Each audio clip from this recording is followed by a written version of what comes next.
কত মন্ত্রী আজ কথা বলছে, তেল দিতে পারে না, একটু সরি বলবে না, বলছে হাইটে চলাফেরা করতে পারেন না, শরীর ভালো থাকবে।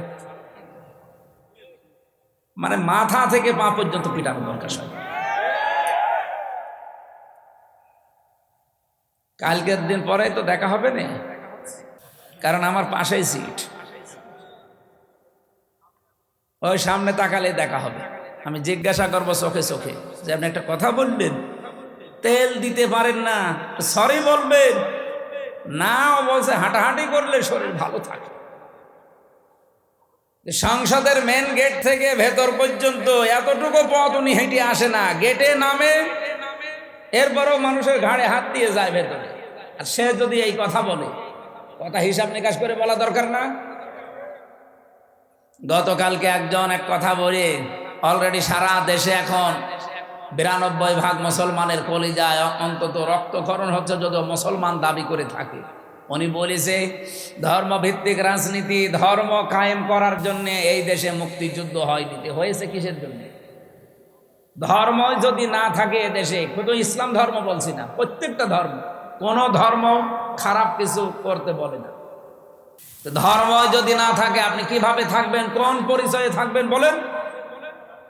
সুতরাং কথা যারা বলবেন হিসাব করে বলবেন।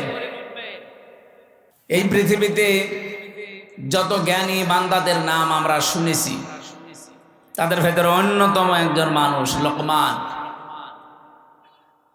আমি তার জীবনী পড়তে গিয়ে পেয়েছিলাম, ইবনে কাসির বর্ণনা দিচ্ছে এই পৃথিবীতে 3 জন কালো মানুষের নাম পাওয়া যায়। একজন হযরতে ওমরের খাদেম ছিলেন, মাহজা।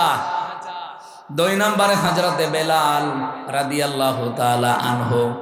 3 নম্বরে লোকমান আলাইহিস সালাম। চেহারা এত কালো, আমরা তো বুঝবো কালো বললে কি কাক অথবা হাড়ির তলা অথবা এই যে মাইক্রো, এ তো কি কালো, এর চাইতে হযরতে লোকমান আলাইহিস সালাম আরো কালো ছিলেন। তার ঠোঁট গুলো ছিল ঝুলে যাওয়া, মাথার চুলগুলো ছিল উস্কো খুস্কো, চেহারা ছিল একেবারে বেটে, মানে একেবারে শর্ট। বলেন তো চেহারার যে বর্ণনা এতক্ষণ বললাম, ওনাকে যদি এখন সামনে আনি বারবার দেখতে মনে চাবে। অথচ এই মানুষটার মর্যাদা আল্লাহর কাছে এত বেশি, রব্বুল আলামিন কোরআনে কারীমের 34টা আয়াত সম্বলিত একটা সূরা তার নামে নাজিল করে তাকে চিরন্তন করে দিয়েছেন। তাকে চিরন্তন করেছিলেন কোন কোন কারণে? যে সমস্ত কারণগুলো আছে কোরআনের 34টা আয়াতের ভেতরে, অন্যতম হচ্ছে তিনি তার সন্তানকে, সবাইকে না, তিনি তার সন্তানকে ওসিয়ত করেছিলেন আল্লাহ রব্বুল আলামিনের সম্পর্কে। ওসিয়ত আর নসিহত কিন্তু এক না। ওসিয়ত শব্দটার বাংলা অর্থ হয় জোরালো ভাবে তাকিদ দিয়ে বলাকে। হযরতে লোকমান আল্লাহ পাক বর্ণনা দিয়েছেন, ওয়াইদে ক্বালা লোকমানু লিবনিহি ওয়া হুয়া ইয়াইযুহু ইয়া বুনাইয়া লা তুশরিক বিল্লাহ ইন্নাশ শিরকা লা যুলমুন আযীম। স্মরণ করো ওই সময়ের কথা যখন হযরতে লোকমান তার সন্তানকে ডাক দিয়ে বলেছিলেন, হে আমার কলিজার টুকরা সন্তান, লা তুশরিক বিল্লাহ, আল্লাহর সাথে শিরিক করা যাবে না। ইন্নাশ শিরকা লা যুলমুন আযীম, অবশ্যই শিরিক একটা বড় জুলুম। এটা বড় গুনাহ না, এই জায়গায় বড় জুলুমের কথা বলা হয়। পৃথিবীতে যত জুলুম হতে পারে সব চাইতে বড় জুলুম আল্লাহর দৃষ্টিতে শিরিক করা। এই জন্য পৃথিবীর সব গুনাহ মাফের গ্যারান্টি পাওয়া যায়, কিন্তু শিরিক করলে আল্লাহ ঘোষণায় দিয়েছে যে মাফ হবে না। এই পৃথিবীতে যত নবীর জীবনী আমি পড়েছি, সব নবীদের কম বেশি হয়তো নসিহত ওসিয়ত আল্লাহ করেছিলেন, ওহী পাঠিয়েছিলেন, কিন্তু পৃথিবীর 2,24,000 বলেন আর 1,24,000 বলেন, যত নবী আল্লাহ পাঠিয়েছে প্রতিটি নবীকে একটা ওহী সবাইকে জানিয়েছে, সেটা শিরিক করা যাবে না। ওয়ালাকাদ উহিয়া ইলাইকা ওয়া ইলাল্লাযীনা মিন ক্বাবলিকা লাইন আশরাকতা বিল্লাহ ইলা আখিরি আয়াত। লাইন আশরাকতা লা ইয়াহবাতান্না আমালুকা ওয়া লা তাকুনান্না মিনাল খাসিরিন। অবশ্যই হে নবী, আপনাকে আর আপনার পূর্বে যত নবী রাসূল পাঠিয়েছি প্রত্যেককে আমি ওহী করেছিলাম যে শিরিক করা যাবে না। আপনিও যদি শিরিক করেন, লাইন আশরাকতা লা ইয়াহবাতান্না আমালুকা, লামে তাকিদ নুনে সাকিলা, আপনার যত আমল আখলাক আছে, যত কাজ কারবার সব আমি আল্লাহ নষ্ট করে দেব। এখানে ফাইল সরাসরি আল্লাহ নিজে। মিনাল খাসিরিন, আবার আল্লাহ গ্যারান্টি দিয়ে বলেছেন তুমি ক্ষতিগ্রস্ত হয়ে যাবে। বলেন নাউজুবিল্লাহ। নবীকে যদি আল্লাহ এত বড় হুঁশিয়ারি দিতে পারে, আমরা তো তার উম্মত। এই জন্য ভাইরা, আর জীবনে যাই করেন, কোন শিরিক যেন জীবনে না ঢোকে। শিরিকের এক কথাই ব্যাখ্যা হচ্ছে এই, আল্লাহ যেটা পারে ওটা অন্য কেউ পারে, এই কথা বিশ্বাস করার নাম শিরিক। এ বিশ্বাস বাংলাদেশের মানুষের নেই। আরো জোরে বলেন। কত মানুষ হেলায় খেলায় হোক, জেনে হোক না জেনে হোক, বলে ফেলছে যে ক্ষমতায় দেওয়ার মালিকও জনগণ, নামানোর মালিকও জনগণ। এটা যে প্রকাশ্য শিরিক, আপনারা কি বিশ্বাস করেন? শিরিক যে লোকটা করে সে লোকটা মুশরিক। সে লোকটা কি? আরো জোরে বলেন। ইন্নাহু মান ইউশরিক বিল্লাহ ফাকাদ হারামাল্লাহু আলাইহিল জান্নাহ। কোন মানুষ যদি শিরিক করে, আমার আল্লাহ তাকে মাফ করবে না, গ্যারান্টি দিয়ে দিয়েছেন, ঘোষণা। তার 1 নাম্বার শাস্তি জাহান্নাম, তার জন্য ওয়াজিব, আর জান্নাত হারাম। আমালিজ জালিমিনা মিন আনসার, এমনকি তাকে সাহায্যকারীও কাউকে পাওয়া যাবে না। বগুড়াবাসী, আমি খুব চিন্তায় থাকি এই শব্দগুলো নিয়ে। বহু মানুষের জীবনে নামাজ, রোজা, হজ, যাকাত, পর্দা এগুলো আমরা পাচ্ছি, কিন্তু শিরিক রন্ধ্রে রন্ধ্রে ঢুকে আমাদের সব আমলগুলো অলরেডি নষ্ট করে ফেলছে। আহ্বান জানাচ্ছি, যাই করেন হিসাব নিকাশ করে, শিরিক যেন জীবনে না ঢোকে আমাদের। হযরত লোকমান তার সন্তানকে টাকা পয়সার সাথে আমার পরে ক্ষমতায় যাওয়া লাগবে কি করে, এইটা তিনি পরিচয় করাননি। হযরত লোকমান তার সন্তানকে পরিচয় করিয়েছিলেন কার সাথে? আরো জোরে বলেন। রব্বুল আলামিন এই উপদেশ বাণীতে, এই ওসিয়তে এত খুশি হয়েছেন। এই ওয়াজটা শোনার পর রব্বুল আলামিন এবার শুধুমাত্র হযরতে লোকমানের ছেলেকে না, কিয়ামত পর্যন্ত যত সন্তান দুনিয়ায় আসবে সব সন্তানের জন্য আল্লাহ নিজে এবার ওসিয়ত করলেন, ওয়াসাইনাল ইনসানা বিওয়ালিদাইহি হামালাতুহু উম্মুহু ওয়াহানান আলা ওয়াহান। তাম পৃথিবীর সব মানুষকে, এ মানুষ বলতে শুধু মুসলমান না, হে লোকমান, তুমি তো সন্তানকে টাকা পয়সা কিভাবে কামাই করা লাগবে, কিভাবে ক্ষমতা দখল করা লাগবে, প্রভাব প্রতিপত্তি এলাকায় অর্জন করা লাগবে, এ পরিচয় করাওনি। তুমি পরিচয় করালে আল্লাহর সাথে। আমি আল্লাহ এখন দায়িত্ব নিয়ে তোমার সাথে তোমার সন্তানের পরিচয় করিয়ে দিলাম। শুধুমাত্র তোমাকে না, ওয়াসাইনাল ইনসান আছে। ইনসান মানে শুধু মুসলমান না, ইনসান মানে মানুষ। বলেন তো, হিন্দু কি মানুষ না? আরো জোরে বলুন। এলাকায় যদি কোনো অন্য ধর্মের ভাইরা বোনেরা থাকেন, কোরআনে কারীম আপনাকে ইঙ্গিত দিয়েছে যে পৃথিবীর সব মানুষের প্রতি আল্লাহর ওসিয়তে। ওসিয়ত মানে কিন্তু জোরালো ভাবে বলা, গুরুত্ব দিয়ে জোর দিয়ে বলা। আমি আল্লাহ জোর দিয়ে তাম পৃথিবীর সব মানুষকে বললাম, পিতা মাতা যাদের আছে তাদের সাথে ভালো ব্যবহার করা লাগবে। এ ঘোষণা কার? আরো জোরে বলেন। কোরআনে কারিমে যেখানে মা বাবার কথা আমি পেয়েছি, সেই জায়গায় দেখেছি কোন জায়গায় 3টা, কোন জায়গায় 5টা, কোন জায়গায় 7টা। খালি ব্যাখ্যা দিয়েছেন আল্লাহ। অন্যান্য কত মানুষের নাম তো কোরআনে আছে, কই এত ব্যাখ্যা তো আল্লাহ দেননি। এত বেশি ব্যাখ্যা আমার বাবার নামে আল্লাহ নিজে দিয়েছেন। রব্বুল আলামিন ব্যাখ্যা দিতে দিতে এমন সুন্দর সুন্দর শব্দগুলো চয়ন করলেন কোরআনে। أخفض لهما جناح الذل من الرحمة وقل رب ارحمهما كما ربياني صغيرا বলেন আল্লাহু আকবার। আল্লাহ বলেন অখফিজ। অখফিজ শব্দের শাব্দিক অর্থ হচ্ছে ডাউন করা, এরপরে ফল করে দেওয়া। শুধু ডাউন করার নাম অখফিজ না, ডাউন করার পরে ফল করে দাও। জানা হাত ধরলে, জানাহন মানে ডানা, জিল্লুন মানে নম্রতা বা ছায়া, দুইটা অর্থই হয়। তোমার যে ছায়া আছে ডানার, এটা শুধুমাত্র ডাউন করবা না, ফল করে দিবা। আমি আয়াতটা পড়ার পর একবার চিন্তা করেছিলাম, আল্লাহ পাক কেন ডানার কথা দিলেন? কোনো মানুষের তো দুনিয়ায় ডানা হয় না, ডানা হয় পাখির। কার? আমাদের কি ডানা আছে? না, আমাদের আছে হাত। আল্লাহ তাহলে ইয়াদন দিতে পারতেন, ইয়াদন না দিয়ে, অদদা না দিয়ে আল্লাহ জানাহন দিয়েছেন। এটা ধার করে নিয়ে এসেছেন পাখির কাছ থেকে। পাখির কাছ থেকে ডানা ধার করে আল্লাহ আমাদেরকে লাগিয়ে উদাহরণ দিলেন কেন? ডানা তো পৃথিবীতে আরো অন্যান্য জিনিসের আছে, হেলিকপ্টারের ডানা আছে, এরোপ্লেনের ডানা আছে, না নেই?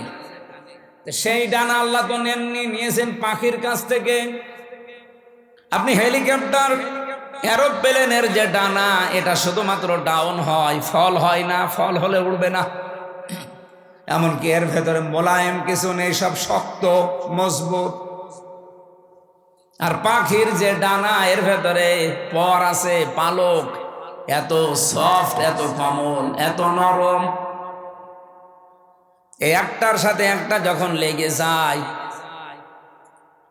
পাখি যখন তার বাচ্চাদেরকে এই ডানার নিচে একটার সাথে আর একটা পর লাগিয়ে দেয়,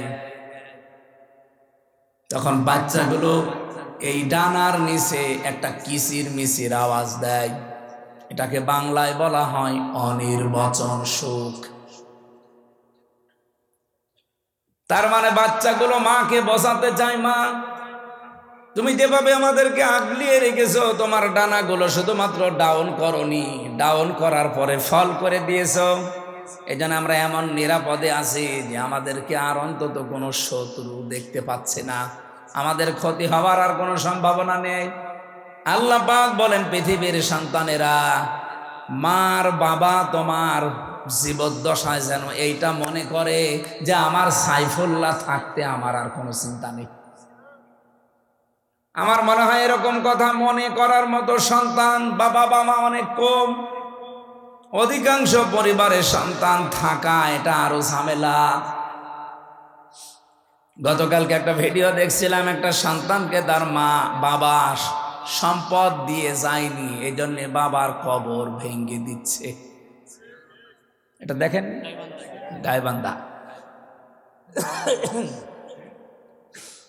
এক সাহাবী এসে বলেছিল, হে রাসূল, আমার বাবা আমাকে কিছু দেয়নি, আমি কি করব? বিশ্ব নবী বলেন, কিছু যদি না দেয়, ছোটবেলায় যা দিয়েছে কিয়ামত পর্যন্ত হায়াত পেয়েও সেটা শোধ দিতে পারবা না। বাবা যা বলে ওইটাই ফাইনাল, যদি আল্লাহ রসুলের বিরুদ্ধে না যায়। যেই ছেলেটাই যেই মা বাবার কবর ভেঙে দিচ্ছে, টাকা পয়সা হয়তো জমি জায়গা তাকে দেয়নি, বুঝে করুক না বুঝে করুক, আমি শুধু ওর একা দোষ দেইনি, এই দোষটা ওর বাবারও আছে। কারণ যেই শিক্ষাটা দিলে সন্তানে আচরণ করবে না, সেই শিক্ষা ওর বাবা ওকে দেয়নি। যেই শিক্ষা দিলে আল্লাহর পরে মার বাবার স্থান এটা জানা যায়, ওই রকম শিক্ষাগুলোই মনে হয় আপনাদের এলাকায় বিভিন্ন জায়গায়। সাইফুল্লাহ ভাই বলছিলেন প্রায় 17টা কয়টা বক্তব্য চালু আছে, 11টা 13টা। এইরকম সন্তানগুলো যে সমস্ত এলাকায় আছে, এই 13টা 15টা 20টা করে যদি সব উদ্যোগ নিয়ে নিয়ে যে শিক্ষা পেলে আপনার কবর ভাঙবে না, আরো কবরের পাশে দাঁড়িয়ে দোয়া করবে, এইরকম আব্দুল হাই সাইফুল্লাহর মতো সন্তান আমরা তৈরি করতে চাই। আল্লাহ পাক প্রতিটি জেলায়, প্রতিটি এলাকায় এরকম মানুষ যেন তৈরি করে দেন, বলেন আমিন। আমার ভাইরা, আমার কথা ছিল, হযরত লোকমান তার সন্তানকে পরিচয় করিয়েছেন শুধুমাত্র আল্লাহর সাথে। আমার আল্লাহ বলেন, আমি দায়িত্ব নিয়ে তামাম দুনিয়ার সব সন্তানকে পরিচয় করালাম তার মা আর বাবার সাথে। এমন একটা সুন্দর উদাহরণ আল্লাহ কোরআনে সেট করলেন। তোমার মা বাবা যদি পৃথিবীর সব কিছু তোমাকে ছেড়ে দিতে বলে, নবীজি বলেন মার বাবার জন্য সব কিছু ছেড়ে দেওয়া তোমার জন্য ফরজ, যদি ওটা জায়েজ হয়।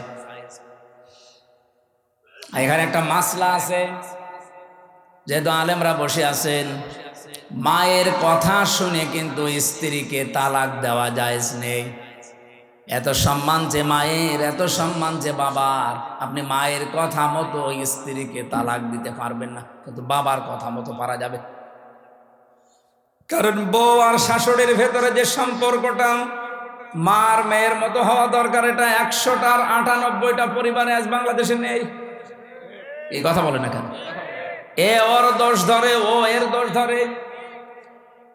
অথচ ওইটা যদি ওনার নিজের মেয়ে হতো কোনোদিন ওইভাবে ভুল ধরতো না, আর ওইটা যদি ওর নিজের মা হতো কোনোদিন দোষ ধরতো না। আল্লাহ ভালো জানে যে দুইজনের ভেতরে মিল হয় না, হচ্ছে না। এই জন্য মায়ের কথা মতো হুট করে আপনি বউ তালাক দিতে পারবেন না। বাবার কথা মতো যদি ওটা জায়েজ পর্যায়ে যায়, তাহলে বউ বাদ দেওয়া যায়।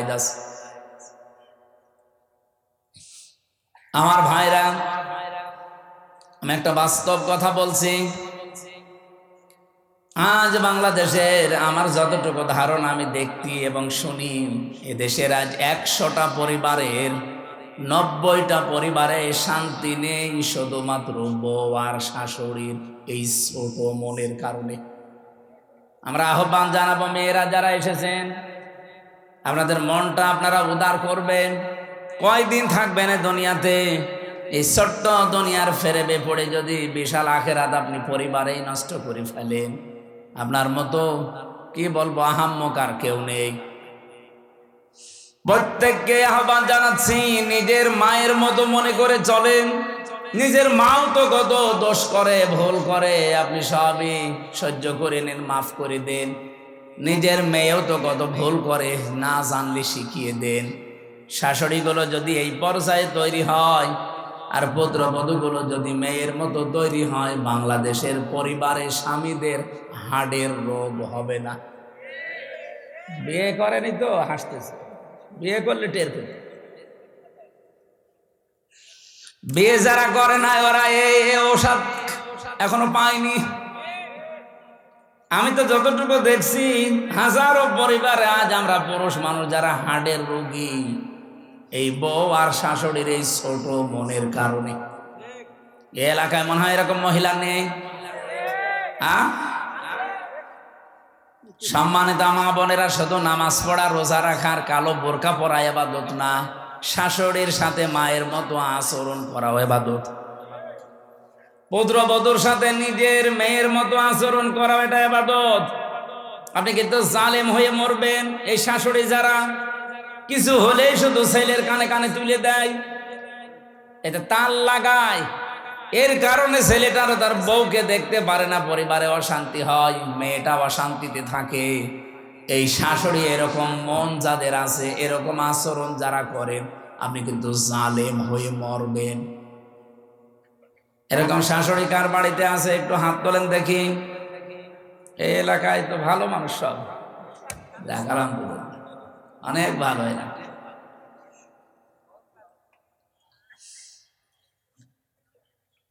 আমি কোরআনে কারিমের এই যে ব্যাখ্যামূলক আয়াতগুলো যখন পড়ি, আমার মনে হয় আল্লাহ তুমি কি বললে আর আমাদের পরিবারে কি চলছে। মায়ের কষ্টের কথাগুলো আল্লাহ আয়াতের পরবর্তীতে তুলে ধরেছেন। হামালাতুহুম ওয়াহানান আলা ওয়াহনি ওয়া ফিসালুহু ফি আমাইনি আনিশকুর লি ওয়া লিওয়ালিদাইকা ইলাইয়াল মাসির। আল্লাহ বলেন, এত কষ্ট করে মা তোমাকে পেটে বহন করে। আমি এই হামালাতুহুম ওয়াহানানের ব্যাখ্যা পড়েছি। একটা মা পৃথিবীর জমিনে একটা সন্তানকে ডেলিভারি দেওয়ার সময় 57 ইউনিট কষ্ট সহ্য করে। বিজ্ঞানী আয়াতের ব্যাখ্যা করতে গিয়ে জানিয়েছে, এই পৃথিবীর যত শক্তিশালী মানুষ হোক, এমনকি যদি ডোনাল্ড ট্রাম্প হয়, ও সর্বোচ্চ 47 না 45 ইউনিট কষ্ট সহ্য করতে পারবে। 45 ইউনিটের বেশি কষ্ট দিলে ডোনাল্ড ট্রাম্প মরে যাবে। কিন্তু একটা মা আপনাকে আমাকে পৃথিবীর এই মুখ দেখাতে গিয়ে ডেলিভারির সময় 57 ইউনিট কষ্ট সহ্য অলরেডি করেছে।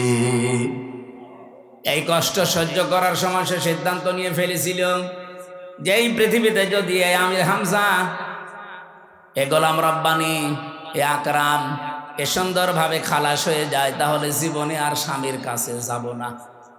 কিন্তু আমির হামজা যখন দুনিয়ায় আসে, আকরাম যখন দুনিয়ায় এসে যায়, আকরামের হামজার চেহারা দেখার পরে এই যে কষ্টটা 10 মাস 10 দিনের ডেলিভারির, আল্লাহ বলেন সব আমি মুছে ফেলে দেই।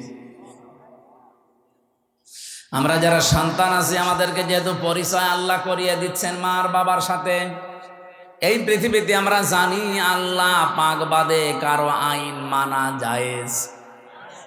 ওয়াকাদা রাব্বুকা আল্লা তা'বুদু ইল্লা ইয়্যাহু ওয়া বিল ওয়ালিদাইনি ইহসানা। আল্লাহর আইন মানা কি? সবাই বলেন। আর মা বাবার আইন মানা না ফরজ না।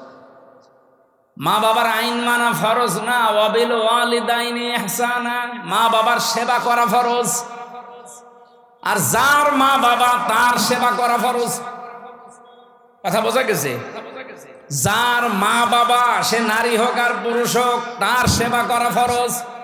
অন্য কেউ যদি না করে তার গুনাহ হবে না। হ্যাঁ, সে যদি দায়িত্ব পালন করে তাহলে তার সওয়াব হবে। অনেক শ্বশুর আছে, শাশুড়ি আছে, আন্দাজে মন খারাপ করে, হ্যাঁ ইসলামী মাইন্ডের পরিবার থেকে বৌমা নিয়ে আসলাম, আমার খেদমত করে না। আরে বৌমা আপনার খেদমত করবে কোথায় পেয়েছেন আপনি? আপনার খেদমত যদি করা দায়িত্ব হয়ে থাকে, ফরজ হয়ে থাকে, এটা আপনার সন্তানের।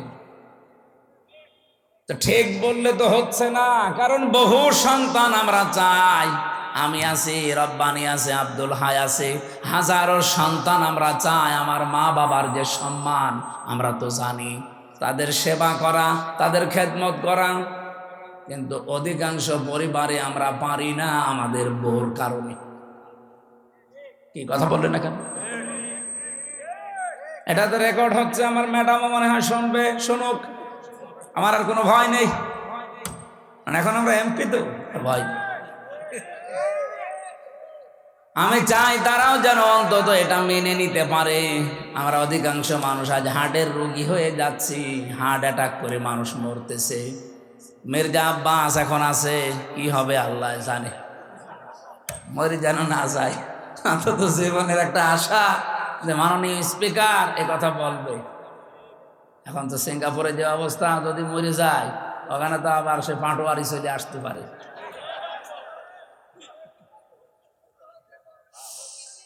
বগুড়াবাসী, এবার আমি যে কথা তুলতে চেয়েছিলাম, আমার 8টা পয়েন্টের উপর আজকে আলোচনা আমি নোট করেছি। রব্বুল আলামিন যে 3 জন কালো মানুষের নাম বললাম তাফসিরে, এটা মারিফুল কোরআনে পাবেন। এই 3 জন কালো মানুষের ভেতরে হযরতে লোকমান একজন। আল্লাহ পাক বলেন, আমি আল্লাহ তার মর্যাদা এত বেশি বাড়িয়েছি কেন জানো?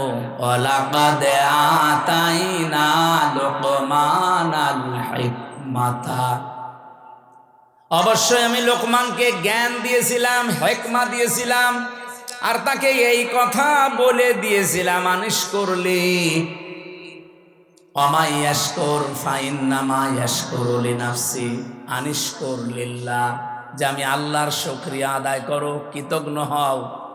যে ব্যক্তি আল্লাহর শুকরিয়া আদায় করে সে যেন নিজের জন্যই করে। ওমান কাফারা ফাইন্নাল্লাহা গনিয়্যুন হামিদ, কোন মানুষ যদি পৃথিবীতে আল্লাহর শুকরিয়া আদায় না করে, কুফরি করে, অকৃতজ্ঞ হয়ে যায়, সে যেন মনে রাখে আমার আল্লাহ মুকাফেকিহীন, প্রশংসিত। এটা আমরা তেলাওয়াত কি তো আয়াতের বাংলা অর্থ ছিল। এবার আমি যে আয়াত থেকে যা পেয়েছি এগুলো ডেলিভারি দিতে চাই, নাকি চলে যাবেন? থাকবেন তো ইনশাল্লাহ? হযরতে লোকমান বলেন, ইন্নী খদামতু, অবশ্যই আমি খেদমত করেছি, আলাফ আরবাআতা আলাফিম মিনাল আম্বিয়া, এই পৃথিবীতে 4000 নবীর খেদমত আমি করেছি। কত? খুব ভালো করে শুনবেন, 4000 নবীর আমি খেদমত করেছি। হাসালতু মিনহুম, তাদের কাছে আমি হাসিল করেছি, পেয়েছি এই 4000 নবীর খেদমত করতে গিয়ে সামানিয়াতা আশিয়া, 8টা জিনিস আমি তাদের কাছে পেয়েছি।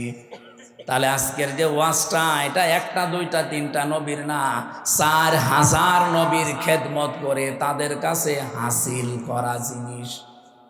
হযরত লোকমান বলেন, আমি 4000 নবীর খেদমত করেছি, তাদের কাছে যা যা পেয়েছি তার মধ্যে 8টা জিনিস আমার কাছে অন্যতম। এই 8টা জিনিস আমি চাই পৃথিবী যতদিন থাকবে মানুষেরা এই 8টা জিনিস যেন অর্জন করে। বলেন সুবহানাল্লাহ। আমি আপনাদেরকে, আমি সহ প্রত্যেকে যেন অর্জন করতে পারি।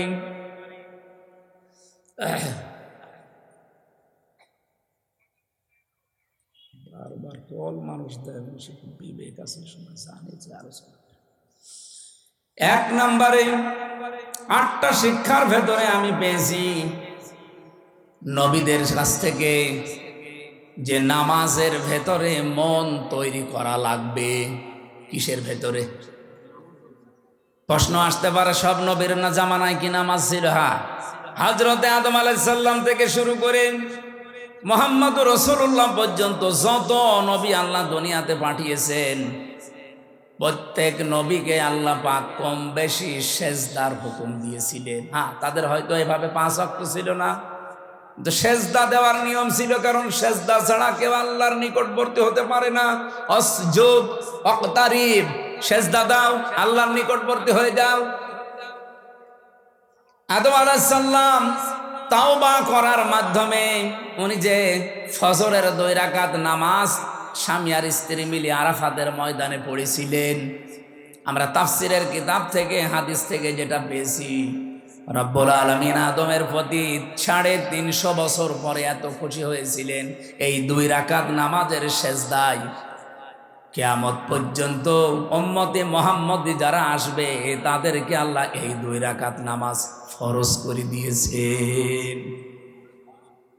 ওই দিন হযরত আদম আলাইহিস সালাম যে দোয়া করেছিলেন, এই দোয়াটা আল্লাহর কাছে এত বেশি পছন্দনীয়, এত বেশি ভালো লেগেছে, আল্লাহ ডাক দিয়ে বলেছিলেন, আদম, কিয়ামত পর্যন্ত তোমার সন্তানাদি যারা আসবে তারাও যদি কোনো ভুল করে, অপরাধ করে, এই দোয়াটা পড়ে আমি আল্লাহ তোমার মতো সন্তানদেরকেও মাফ করে দেব। আদমের সন্তান আমরা যারা জবান খুলে পড়েন, রব্বানা যালামনা আনফুসানা ওয়া ইল্লাম তাগফির লানা ওয়া তারহামনা লানাকুনান্না মিনাল খাসিরিন। ফজরের নামাজের যে 2 রাকাত, এটা আদম আলাইহিস সালাম থেকে পাওয়া। জোহরের নামাজের যে 4 রাকাত, হযরতে ইব্রাহিম আলাইহিস সালাম থেকে পাওয়া। আসরের নামাজের যে 4 রাকাত, হযরতে উসাইর আলাইহিস সালাম থেকে পাওয়া। মাগরিবের নামাজ যে 3 রাকাত, হযরতে আইয়ুব আলাইহিস সালাম থেকে পাওয়া। এশার নামাজ যে 4 রাকাত, এটা হযরতে আয়েশার কারণে স্পেশাল ভাবে আল্লাহ মুহাম্মদুর রাসূলুল্লাহকে দিয়েছেন।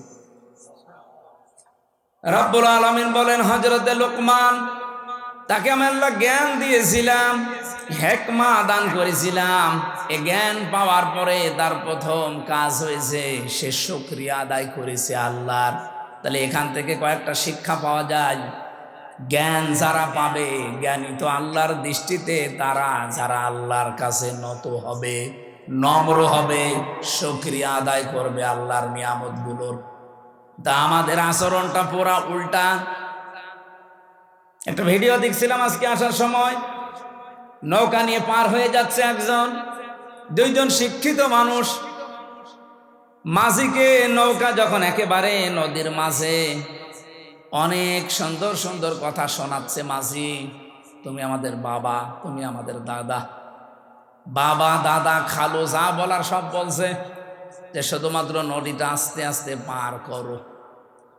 এ কথাগুলো শুনতে শুনতে বেশ নদীটা পার করে যেই ডাঙ্গায় তুলে দিয়েছে, ডাঙ্গায় নামার পরে এমন গালিগালাজ আরম্ভ করেছে।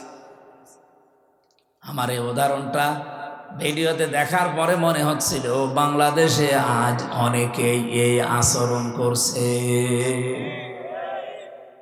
18 মাসেও যাদের আচরণ ছিল একরকম, দেখেন 18 মাস পরে নির্বাচিত হয়ে তাদের আচরণ ঠিক ওই দুই ভদ্রলোকের মতো হয়ে গেছে।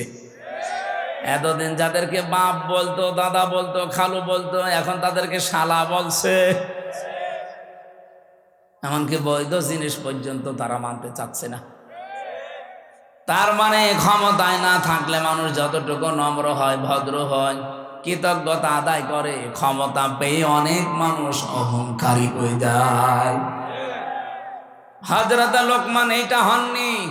অনেক জ্ঞান পাওয়ার পর, এটা যেতে আল্লাহর একটা নিয়ামত, এই পৃথিবীর শ্রেষ্ঠ নিয়ামতের ভেতরে, এটা পাওয়ার পরে তিনি শুকরিয়া আদায় করেছিলেন, কৃতজ্ঞতা আদায় করেছিলেন, কৃতজ্ঞ হয়েছিলেন আল্লাহর কাছে।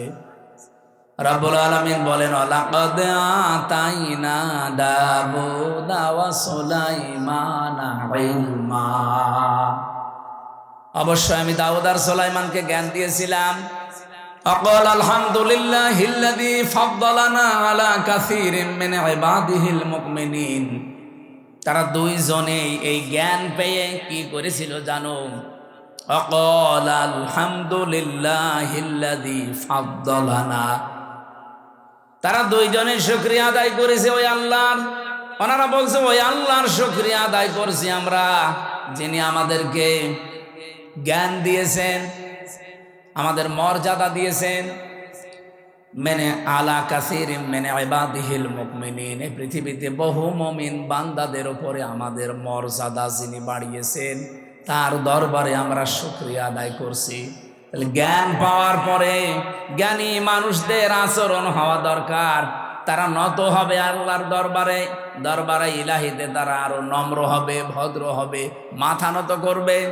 আর আমাদের মুসলমান আমরা দাবি করে দেখছি আমাদেরটা পুরা উল্টা। লোকমান আলাইহিস সালাম 4000 নবীদের কাছে যেই কথাগুলো শিক্ষা পেয়েছিলেন, তার 1 নম্বরে বলেন যে সেজদা দেওয়া লাগবে, জীবনী নামাজ, এটা যেন কেউ না ছাড়েন। প্রত্যেক নবী যেহেতু এটা পেয়েছিলেন। 2 নম্বরে তিনি বলেন, আমি এই শিক্ষাটা নবীদের কাছ থেকে পেয়েছি, যদি কেউ কারো বাড়িতে প্রবেশ করেন সে যেন উকি ঝুঁকি না দেয়। আজ আমাদের সামাজিক জীবনে এটা আছে না নেই? বেশ ভালো মানুষ মনে হয়, বাড়িতেও ঢোকে, সালাম দিয়েই ঢোকে, ঢোকার পরে শয়তান তারে দখল করে নেয়, বাড়ির ভেতরে শুধু এদিকে ওদিকে উকি ঝুঁকি দেয়। উনি বলেন 4000 নবীর খেদমত করে আমি এইটা পেয়েছি যে কারো বাড়িতে ঢুকলে উকি ঝুঁকি দেওয়া যাবে। কথা বুঝেছেন? অনেক মানুষ চালাকি করে, আমি দেখি বাড়িতে, বাড়ির বাইরে দাঁড়িয়ে সালাম দেয়, আসসালামু আলাইকুম। এটা দেওয়ার পরে জিজ্ঞাসা করে, করতে করতে বাড়ির ভেতরে প্রবেশ করে সব দেখা শেষ। না, এই চালাকি করা যাবে না, কোরআনের নিষেধ। ইয়া আইয়ুহাল্লাযীনা আমানু লা তাদখুলু বুয়ুতান গায়রা বুয়ুতিকুম হাত্তা তাস্তানিসু ওয়া তুসাল্লিমু আলা আহলিহা। রব্বুল আলামিন বলেন, হে নবী, ইমানদারদেরকে বলেন, নিজের ঘর হোক আর অন্যের ঘর হোক, সালাম দেওয়া অনুমতি ছাড়া কারো বাড়িতে যাওয়া, এটা আমাদের আজ সামাজিক জীবনে আছে।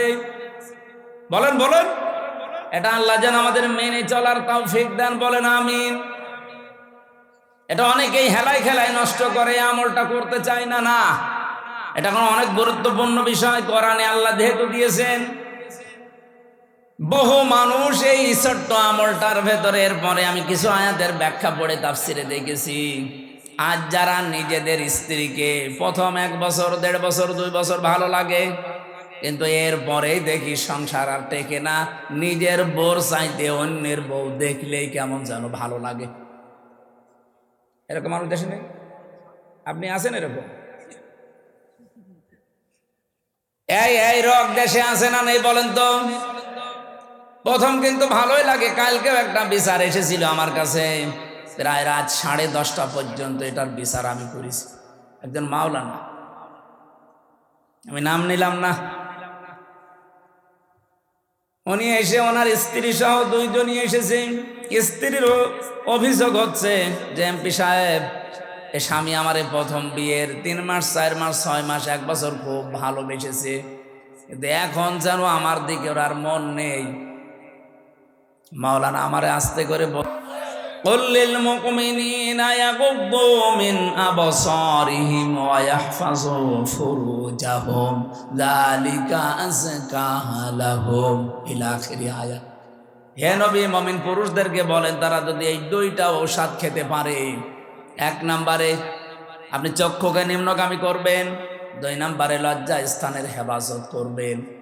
হ্যাঁ, বহু ডাক আসবে, বহু ষড়যন্ত্র চক্রান্ত শয়তান বিছিয়ে রাখবে। এই 2টা ঔষধ যদি কেউ মাত্র 1টা মাস একটু পালন করতে পারেন, আল্লাহর কসম আমি এই আয়াতের বিশ্বাস নিয়ে বলছি, আপনার নিজের বউ ভালো লাগবে, অন্যের বউ তখন আপনার কাছে খারাপ লাগবে। 1টা মাস একটু করে দেখেন, চক্ষুকে নিম্নগামী করবেন, যেটা দেখা যায় না এটা দেখবেন না, আর নিজের লজ্জা স্থানটা একটু বাঁচিয়ে রাখেন। 1 মাস 6 মাস 1 বছর না, 1 মাস যদি এভাবে একটু কন্টিনিউয়াস করা যায়, আল্লাহর সাহায্য আসবে। তখন আর এই হাজারো পরিবারে যে সংসার আজ ভেঙে যাচ্ছে, এইটাও বন্ধ হবে। এখানে যারা এরকম রোগী আমরা আছি, আমরা যেন রোগ মুক্ত হতে পারি, আল্লাহ তৌফিক দেন, বলেন আমিন। সত্যি করে বলেন তো, এরকম রোগ আছে কার? কোন এলাকায় ওয়াজ করতে আসলাম গো? এটা সব আল্লাহর ওলি। এরকম কোন রোগী তো এলাকায় নেই। এটা শুধু পুরুষের ক্ষেত্রে না, মেয়েদের ক্ষেত্রেও আজ হাজারো পরিবারে খালি ডিভোর্স আর ডিভোর্স চলছে। এই একটা মাত্র কারণে, নিজের চোখের হেফাজত নেই, 2 নম্বরে লজ্জা স্থানের হেফাজত করে না। স্বামী বাড়ি না থাকলে বহু মহিলা আছে আল্লাহকেও ভুলে যায়, স্বামীকেও ভুলে যায়। এই 2টা জিনিসের গ্যারান্টি একটু নেন। আমি আশা করছি আপনাদের আমাদের যেসব রোগটা আছে, এই রোগকে আল্লাহ পুরাপুরি নিরাময় করে দেবেন, বলেন আমিন। 3 নাম্বারটা বলছি, হযরত লোকমান বলেন আমি 3 নাম্বারে পেয়েছি, খাবার যদি খেতে বসো একেবারে সব সাবার করে ফেলবা না। প্রতিটি নবী এই শিক্ষাটা আমি নবীর খেদমত করে পেয়েছি 4000 নবীর কাছে, তারা কোনোদিন যা খেতে বসেছে সব সাবার করেনি। এই জন্য প্রত্যেক নবীর বুক ছিল বড় আর পেট ছিল ছোট। আমরা এমন উম্মত, আমাদের কোনো বুক নেই, শুধু পেট।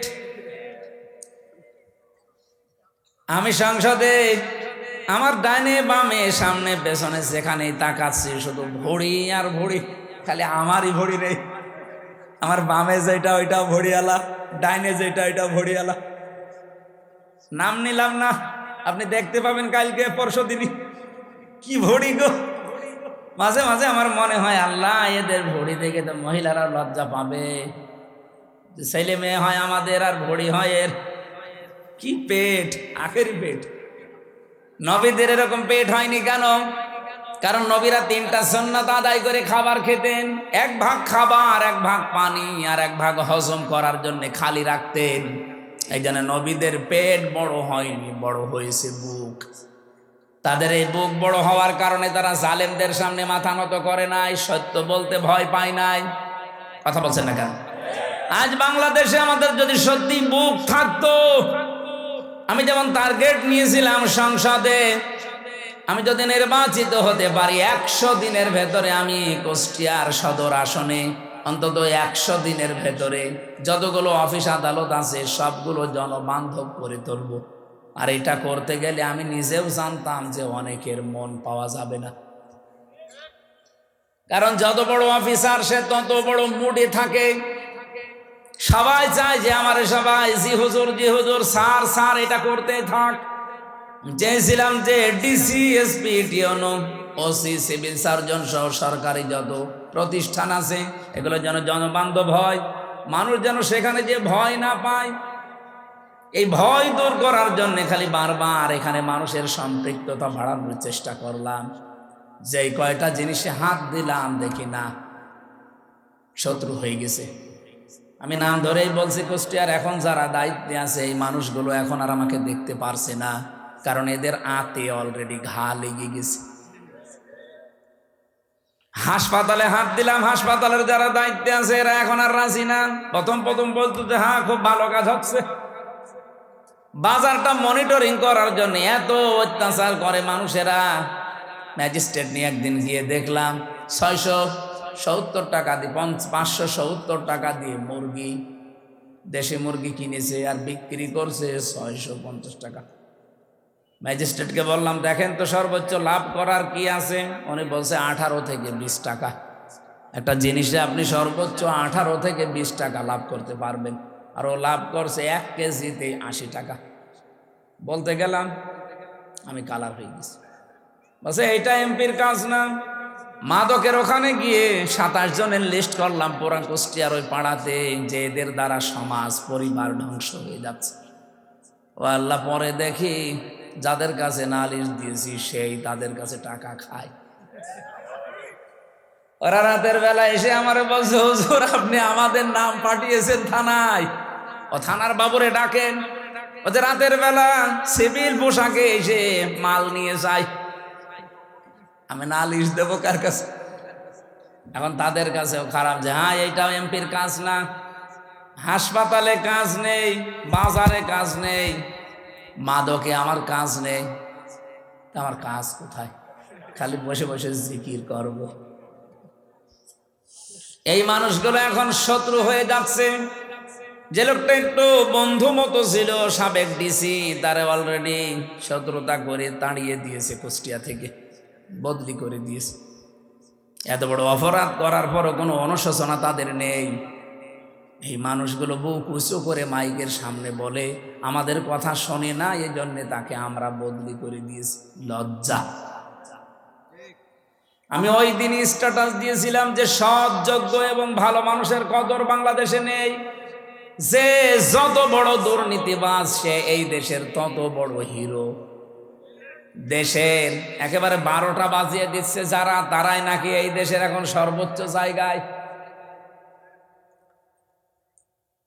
আমার ভাইরা, আমি যে সিদ্ধান্ত নিয়েছিলাম এগুলো আমি পালন করব, এই কারণ আমি কোরআনে কারিম থেকে এটা জানি, দুনিয়ার সবাই যদি আমার শত্রু হয়ে যায়, আমি যে বুক বড় করেছি, বুক মানে এই বড় বুক এইটার বলে না, এ বুকের ভেতরে আল্লাহ যে সৎ সাহস দিয়েছে, আমার কুষ্টিয়ার যারা দায়িত্বে আছে এরা কেন সারা পৃথিবী আমার বিরুদ্ধে চলে গেলেও ডন্ট কেয়ার, কিছু মনে করি না।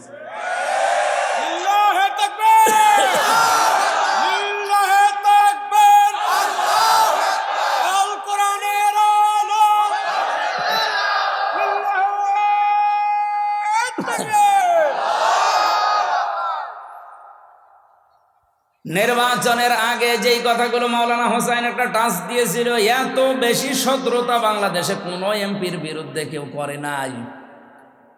আমার একেবারে সেই 11 সাল থেকে শুরু করে কাটসাট ভিডিওগুলো এনে 64 জেলায় ওরা 64টা মামলা পর্যন্ত দিয়েছিল কে দিয়ে? আমি একটা উদাহরণ দিতে গিয়ে 8 জনের নাম বলেছিলাম, তার ভেতরে আরাফাত রহমান, ওনার নামটাও ছিল। ওনার নামের ওই শেষে যে দুটো শব্দ আছে, ওই শব্দটাকে আমি বলেছিলাম এটা যদি কয়কার না দিয়ে কেউ কয়হস্যু দেয় তাহলে পাল্টিয়ে যায় নামটা। এইরকম আরো 8টা নাম বলেছিলাম, সেগুলো বলে নাই। এই 15 সেকেন্ডের ভিডিও ছেড়ে 64 জেলায় 64টা মামলা দিয়েছে। ওরা মনে করেছিল মামলা দিলে মনে হয় এ বসে যাবে। আরে ভাই, আমি তো আয়না ঘরে থাকা মানুষ। জেল ও তো আমার কাছে শ্বশুর বাড়ি মনে হয়। আয়না ঘরে থেকে আমি ফাঁসির কন্ডেম সেলের ভেতরে ছিলাম 3 বছর খেয়ে না খেয়ে। আমি ঝুলেছিলাম প্রায় 11 ঘন্টা, মাথা নিচের দিকে পা উপরের দিকে দিয়ে। আর আপনি আমার এখন ভয় দেখাচ্ছেন মামলা ও ছাতা তো আমি গুলিয়ে খেয়ে ফেলবো। এই জন্য আমাদের বুক বড় করা লাগবে ভাই। মাওলানা আব্দুল হাই সাইফুল্লাহ ভাই আমার বড় ভাই, আমি চাই আমাদের বুক যেন এরকম বড় হয় নবীদের মতো। প্রতিটি নবীর বুক ছিল বড়, তার মানে বুকের ভেতরে সাহস ছিল, আর পেট ছিল একেবারে ছোট। আজ বাংলার আলেম ওলামাগুলো যদি আমরা বুক বড় করতে পারতাম, বুকের সাহস নিতে পারতাম, আমার মনে হয় রাম বাম আর জেনারেল মানুষগুলো আলেমদের কদর আরো বেশি করত। এ দোষ শুধু আমাদের নিজেদেরই। আমি বুক বড় বলতে কিন্তু শুধুমাত্র একেবারে ডোনাল্ড ট্রাম্পের মতো এভাবে বুক বড় বোঝায়নি। এর ভেতরে সাহস লাগবে, ঈমান লাগবে। হযরত লোকমান বলেন, আমি নবীদের কাছে 4000 নবীর কাছে এইটা পেয়েছিলাম, 4 নম্বরে পেয়েছি প্রত্যেকটা নবীর কাছ থেকে যে কথা বলতে হলে হিসাব করে বলা লাগবে। কত মানুষ আজকে কথা বলছে দেখেন, হিসাব নেই। কত মন্ত্রী আজ কথা বলছে, তেল দিতে পারে না, একটু সরি বলবে না, আচ্ছা হাইটে চলাফেরা করতে পারেন না, শরীর ভালো থাকবে। মানে মাথা থেকে পা পর্যন্ত পিটানো দরকার। কালকের দিন পরে তো দেখা হবে না, কারণ আমার পাশেই সিট, ওই সামনে তাকালে দেখা হবে। আমি জিজ্ঞাসা করবো চোখে চোখে যে আপনি একটা কথা বলবেন, তেল দিতে পারেন না, সরি বলবেন না, বলছে হাঁটাহাঁটি করলে শরীর ভালো থাকে। সংসদের মেন গেট থেকে ভেতর পর্যন্ত এতটুকু পথ উনি হেঁটে আসে না, গেটে নামে, এরপরও মানুষের ঘাড়ে হাত দিয়ে যায় ভেতরে। আর সে যদি এই কথা বলে, কথা হিসাব নিকাশ করে বলা দরকার না? গতকালকে একজন এক কথা বলে, অলরেডি সারা দেশে এখন 92% মুসলমানের কলিজায় অন্তত রক্তক্ষরণ হচ্ছে, যদিও মুসলমান দাবি করে থাকে। উনি বলেছে ধর্মভিত্তিক রাজনীতি, ধর্ম কায়েম করার জন্য এই দেশে মুক্তিযুদ্ধ হয়নি। হয়েছে কিসের জন্য? ধর্ম যদি না থাকে দেশে, শুধু ইসলাম ধর্ম বলছি না, প্রত্যেকটা ধর্ম, কোন ধর্ম খারাপ কিছু করতে বলে না। ধর্ম যদি না থাকে আপনি কিভাবে থাকবেন, কোন পরিচয়ে থাকবেন বলেন? সুতরাং কথা যারা বলবেন হিসাব করে বলবেন। 5 নম্বরে উনি বলেন, আমি পেয়েছি নবীদের কাছ থেকে সব সময় আল্লাহকে সঙ্গে রাখা লাগবে। 6 নম্বরে আমি পেয়েছি এই পৃথিবীতে কবরের চিন্তা করা লাগবে। 7 নম্বরে আমি 2টা জিনিস অর্জন আর 2টা জিনিস বর্জন পেয়েছি। 7 নম্বরে পেয়েছি সব সময় মানুষ যেন অন্তত মরা লাগবে এই চিন্তাটা মাথায় নিয়ে ঘোরে। যখনই চিন্তা হবে যে মরা লাগবে, ওর দ্বারা দুর্নীতি করা সম্ভব না। সর্বশেষ আমি 8 নম্বরে প্রত্যেক নবীর কাছে এটা পেয়েছি যে জীবনে আমাদের যেন কোনো বিষয়ে অহংকার না আসে।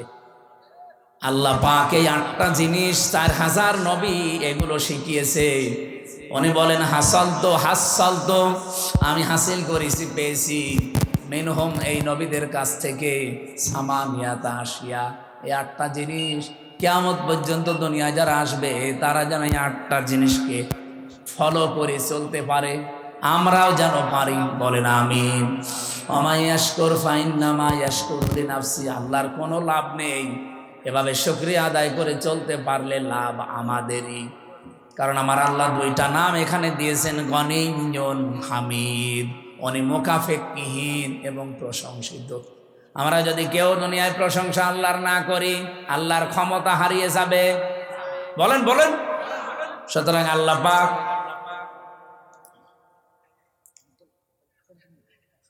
সম্মানিত উপস্থিতি, মাহফিলের আজীবন দাতা সদস্য করার জন্য ওনারা আপনাদের আহ্বান জানিয়েছেন। সর্বনিম্ন 1000 টাকা। এটা যেহেতু কিয়ামত পর্যন্ত অন্তত আশা করছে চলবে, ওনারা আর কয়দিন, ওনারা নাই মুরব্বী নাই আর 20 বছর, সাইফুল্লাহ ভাই নাই আর 50 বছর, এরপরেও তো চলবে। এটা না চলবে না, কিয়ামত পর্যন্ত আশা করছে এটা চলবে। যারা আপনাদের পরবর্তী প্রজন্ম আসবে তারা যেন এই দাতা হয়ে থাকে। আমরাও বিভিন্ন জায়গায় অলরেডি দাতা হয়ে আছি, আমার যতটুকু সমর্থ আছে। আপনারা সর্বনিম্ন 1000 টাকা করে, আমার মনে হয় যদি 313 জনের একটা টার্গেট আছে না, ওই রকম থাকলে 3 লাখ 3.5 লাখ টাকা এমনি উঠে যাবে। আপনারা এই কাজটা করে যাবেন এখানে যারা আছেন, যদি পারেন। এখন তো রাত 12টা বাজে, এখন আর মোবাইল নাম্বারটা দিয়েছেন মাওলানার কাছে, অথবা এই মসজিদে যারা বসে আছে ওনাদের কাছে দিয়ে যাবেন। আল্লাহ আমাদের তৌফিক দিন, ভালো কাজে সাহায্য করেন। আল্লাহুম্মা আমিন।